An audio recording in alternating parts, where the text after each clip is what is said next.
As pessoas se esquecem que o mundo jaz no maligno. E, esquecendo-se disso, que é primordial, acabam sendo presas fáceis a serem iludidas pela mídia, pela religião, pelo sistema, achando que o mundo agora se transformou em azul e que as coisas são todas maravilhosas e que o sistema trabalha em favor da população. Isso porque um princípio básico foi esquecido. O mundo jaz no maligno e isto é fato.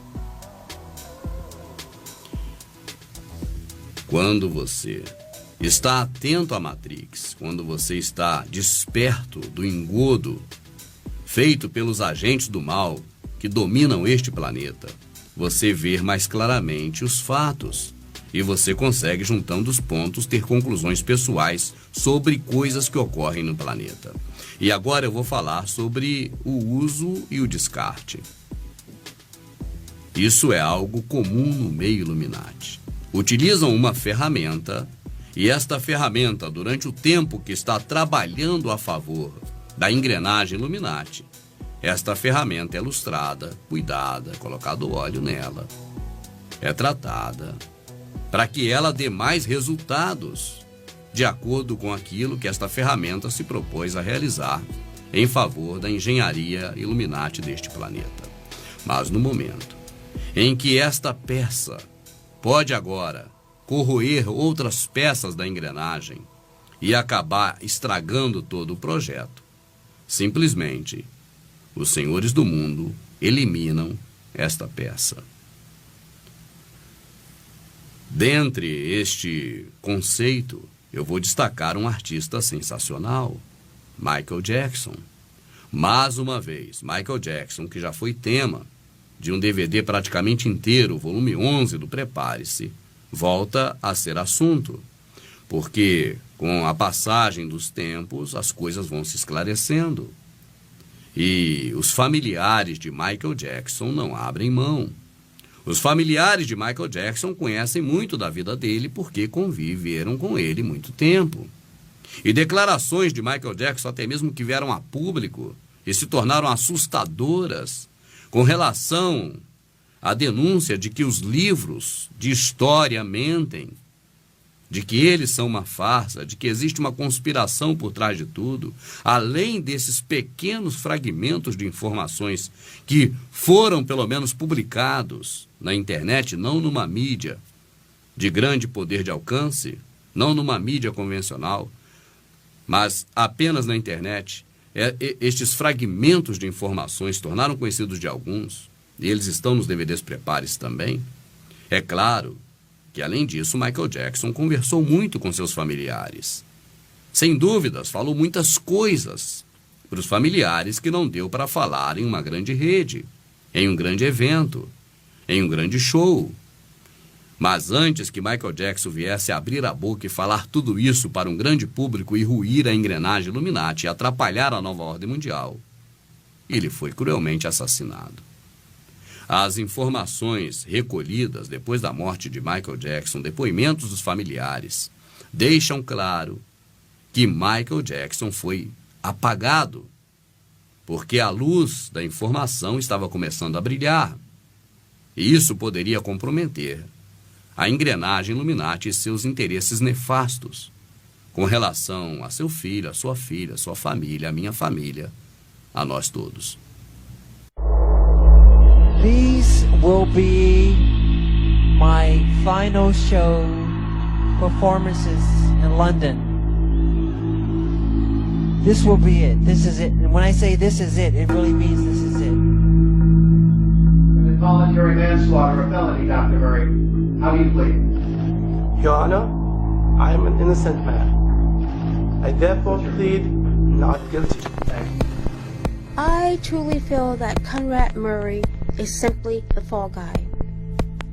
This was definitely something that was premeditated, that they had planned to do, and they planned to take my brother out, and my brother knew it. And that's why he told me repeatedly and repeatedly and repeatedly that this was going to happen to him. He explained it to me. He explained it's because of my catalog, which is my publishing, and they're after it, and they want it, and they want their hands on it, and they want to take it away from me.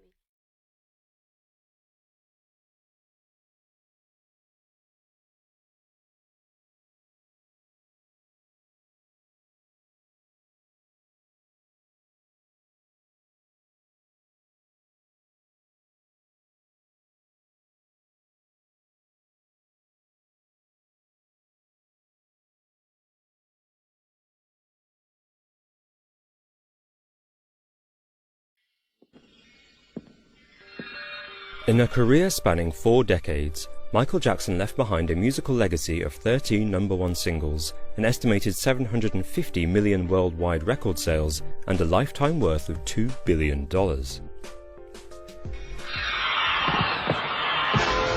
But on June 25, 2009, while deep in preparation for his highly anticipated comeback tour, This Is It, Michael overdosed on sleep medication and died of heart failure, aged just 50 years old. Days before his death, Michael mysteriously said, "They're going to kill me." Fans all over the world were in shock. But for the Jackson family, Michael's death came as no surprise. And according to them, it was no accident. My heart, and I said my brother was murdered. It was a conspiracy. Was Michael's death the work of foul play? To answer that, we must look at the clues from the time of Michael's death. Exhibit A: propofol intoxication. The 2 autopsies performed on Michael's body both concluded that he died of acute propofol intoxication. Propofol is a powerful sedative used to anesthetize patients before surgery. Michael's personal physician, Dr. Conrad Murray, had prescribed propofol to treat his insomnia. But according to sleep expert Dr. Nader Kamanga, unmonitored use of surgical anesthetic is dangerous and should never be prescribed as a sleep remedy. In November 2011, Dr. Murray was found guilty of second-degree murder for prescribing Michael Jackson dangerous amounts of propofol. The court imposes 4 years imprisonment in this case. The defendant caused the death of Michael Jackson. But the story doesn't end here.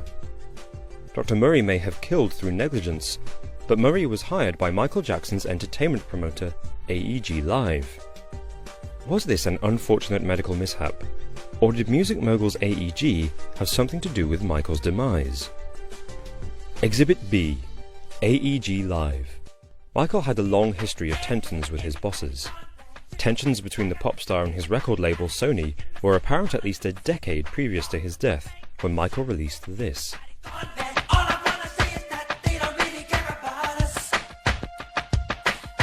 His controversial 1995 hit, They Don't Care About Us, is an explicit attack against power and inequality, which many have interpreted as a direct critique of the music industry and its poor treatment of musical performers. In 2002, Michael echoed these views when he called Sony chairman Tommy Mottola the devil, after the company tried to destroy his comeback album, Invincible. Tommy Mottola is the president of the record division. He is a mean, he's a racist, and he's very, very, very devilish. The record companies really, really do conspire against their artists. They steal, they cheat, they do whatever they can.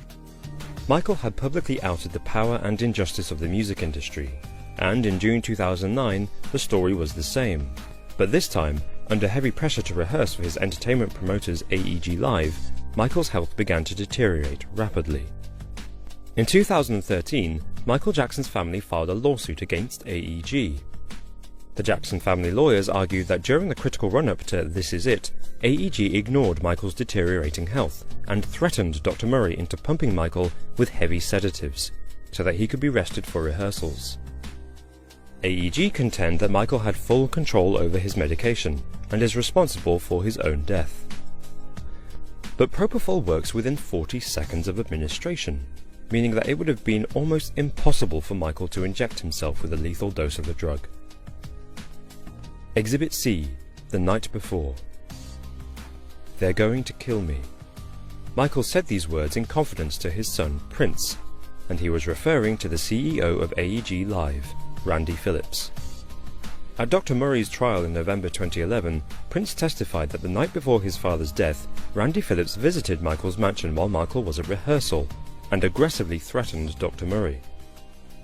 The next day, Michael died.